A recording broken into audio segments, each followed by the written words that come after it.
Hey guys, welcome back to my channel, Chris from Chris's Treasure Chest. I hope all of you out there are staying safe during these crazy times indeed. Today I wanted to do, as I promised you on Friday, and I never got to it on the weekend, just been really busy doing my summary for April for sales. And I'm going to tell you guys, I never in my mind thought April would be as crazy as it was. It's pretty. If I was looking at numbers over prior year April, we were up almost 70. We were over. Actually, I'm looking at the number right now. I wrote it down. 75.2% over prior year. And when I was looking at the numbers, they were very close to Christmas numbers that we were moving. I don't have a total of how many items, but the sales were staggering, outstanding. And I'm going to show you today, guys, 10, 11 items that I picked that sold in April that you may be interested in seeing what I paid for them and what I sold them for. And this time I included a couple where I really lost money because, you know, I get comments all the time. I mean, do you make money on everything you sell? I don't, but when you start selling in volume, at the end of the day, it balances out. And you'll see as we go along on the items I chose to show you. So why don't we get right at it and we'll have a look. And please, if you like these types of videos, guys, please thumbs up if you can, and subscribe down below. And if you want to get alerted when next time I do a video, there's a little bell. I believe it's over here. If you check that off, you will get a notification when my next video is up and running on YouTube. Now, stay to the end because the last item is my big money maker for the month. Well, one of my big money makers for the month. The last two things I'm going to show you really took the sales through the roof. And one I paid a little money for, but I had to make money, and the other one I paid a little bit of money and I made a lot of money. So like I said, stay till the end and we'll go from there. All right, guys, the first one here I want to show you, I remember exactly where I got this. This is a, you got to look out for these guys. These old Aurora slot car sets. This is from 1986. This is the Camaro Challenge. And it was pretty much all there. I think it was missing, no, it wasn't missing anything except if you take a look here, I'm going to highlight this. You see the two cars? Well, they were missing the shells as you see in the photo. So somebody has either gone in and taken them out. I don't know. But it really didn't hurt selling this item. I picked it up for, I think, 10 bucks less 20%. I had a coupon at Value Village, and I had it for $69.99. I priced it a little bit high, and I got an offer for $57, and I took it. I actually went to the States, and I probably made a few bucks on shipping. So here is a Nook model BNRV 300. It was a 6-inch touch screen e-reader from Barnes & Noble. It was in amazing condition. I think I was surprised. This was sitting at a Value Village in the showcase, and I had to go back to the video that I showed you guys on. I don't think I got more than 10 bucks in this thing. And I listed it for $59.99, and it worked great. I charged it up. I included a USB charger. The screen was in excellent condition. And when you get these guys, you got to always remember, when you sell stuff like this, if it's been pre-owned, you've got to go into the factory settings and factory reset it, so the owner that gets it doesn't have anybody's information, either, you know, account number or passwords or whatever. So it's always good to always do that, and also always list that in your listing that it's been factory reset. When this epidemic first started, I was sourcing on Facebook Marketplace, and I came across, I think it was 14, 15 Lego sets. Most of them were friends, and the other were whatever the Mega Bloks equivalent is. I think it's Barbie on their side. And this one here, I bought all of them for $180. And this one here I put for $69.99. As you can see, it was 99% complete. But I had Camera Girl 2 go through each set and made sure all the parts were there. And if they weren't, this is how I listed them, 99% complete. I was asking $69 for this one, and I actually got $50 and I took it. So I was happy that one of them went. This is an interesting one. This was sold, I guess this was a grandmother that bought this for their grandson. And when she bought it, she asked me not to put a packing slip in with it because it was a gift. This was sealed. I remember where I got this. I picked this up at a Value Village. I think I paid, I don't know, $5, maybe $6 if I was lucky. And I flipped it for $49.99.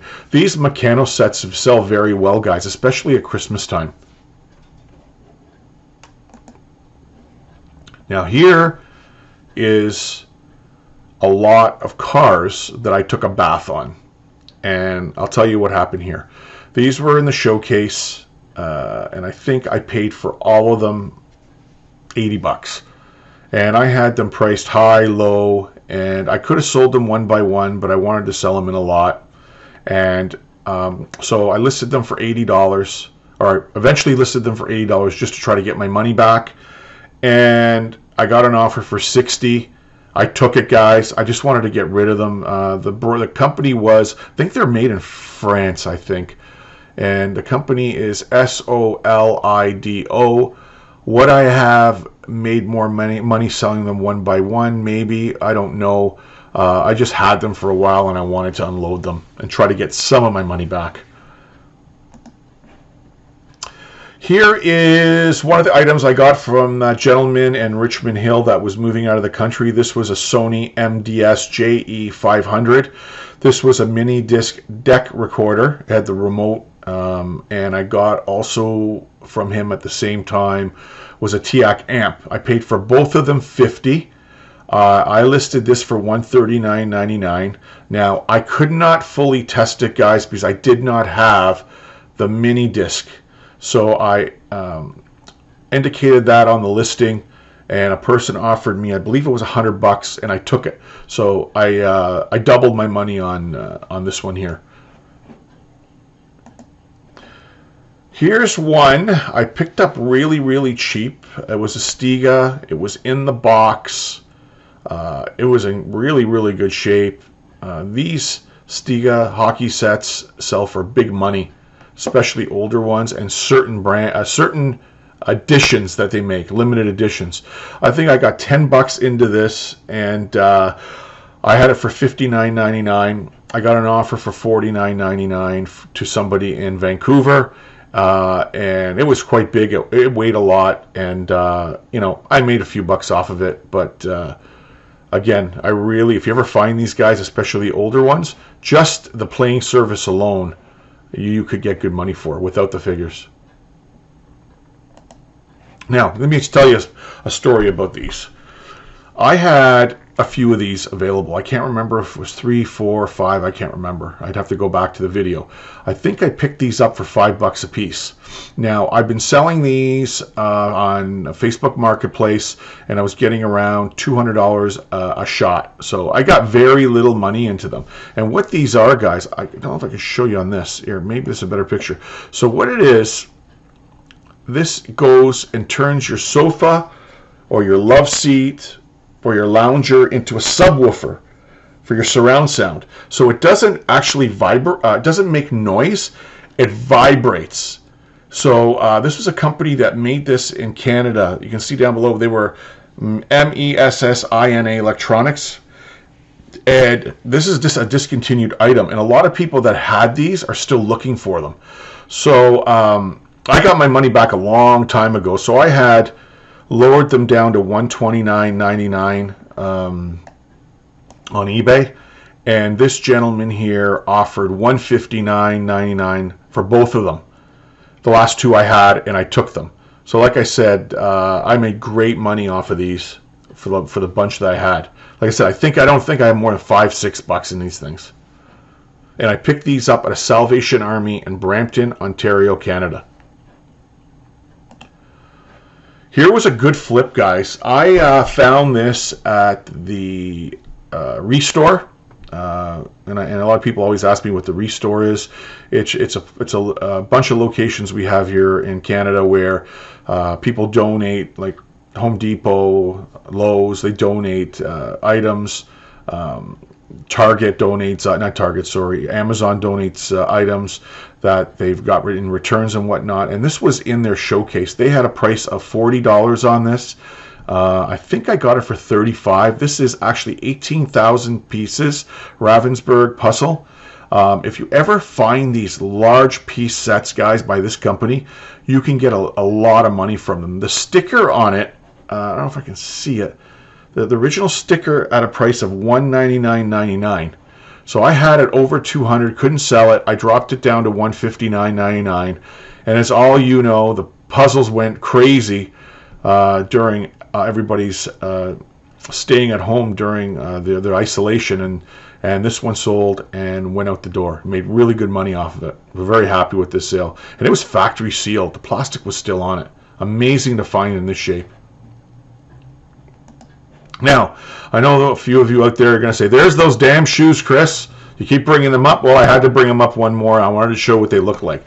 There was two types of shoes. One were a lower cut dress shoe, and this was the high ankle cut dress shoe. This was the company, LOAKE 1880. They're from the UK, sorry. And very, very expensive. Stickers on the boxes were like $400, $500. I still have one more pair. I think they got $5.99.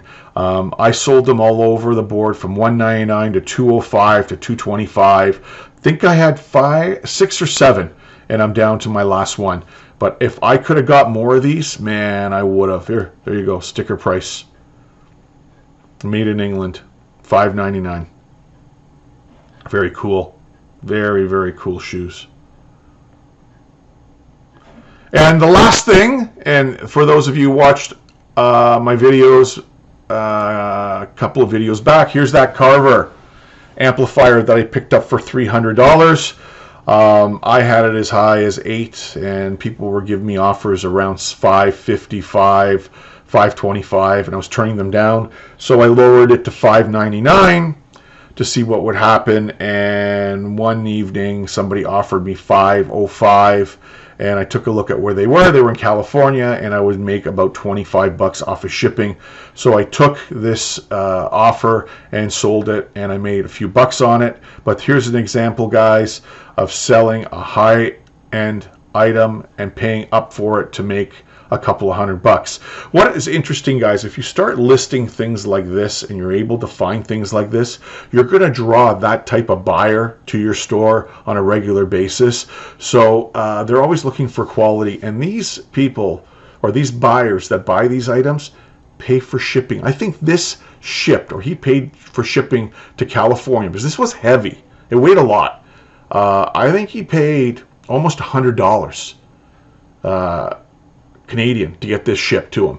So he should be receiving it quite soon, and a very, very exciting sale there. Anyways, guys, there you have it. That's it. And maybe I'll get another video this week. Sourcing, I haven't been doing a lot. I'm sorry. I've been really scouring the internet. I'm trying to really, hit my death pile. I did come across a bunch of cameras. Thank you, Scotty, from Picking for Treasure with Sherman. He had a bunch of cameras that he's collected that he passed on to me, and we're working out a deal on once they do sell, and there's some good ones in there. So I've been cleaning those up and trying to get those listed this week. Thrift stores are starting to open up. I look in the States today, a lot of people that I follow on Facebook are saying Salvation Army and Value Village and Savers are slowly opening up in the U.S.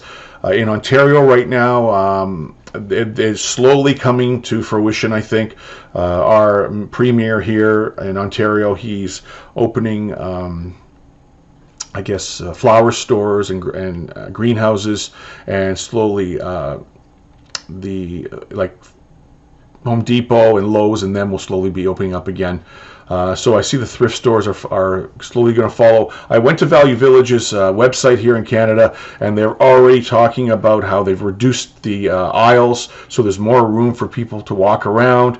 They're putting spots on the floors so people keep proper distancing, and also they'll probably put plexiglass and by the cash registers, and most likely they're going to recommend that everybody coming in has to wear a mask, and they will probably make people wait outside to line up. And like I was telling a viewer the other day, what we used to do in a day may take 2 to 3 days. So before, when I used to run into the thrift store for 15 minutes, 20 minutes and take a look at where I kind of source, may take 2 to 3 hours now. So life has changed for everybody. But I just hope the thrift stores are full with good donations since everybody's been home cleaning their houses out. Anyways, guys, that's it for now on this video. I'm glad you joined me. I hope you enjoyed some of the items that I bought and what I sold them for. I did make good money on some, and some, as I showed you, I didn't make a lot of money. And I want to really put that across in this one video today. All right, guys, please, again, thumbs up. It helps me big time. Messages down below. Keep them coming. I love answering all the comments. I do the best I can to get to all of them. And hit that little bell. Don't forget that little bell. It'll notify you the next time I have a video coming out. Anyways, guys, until next time, it's Chris from Chris's Treasure Chest. Have a great, safe day, guys. We'll talk to you later.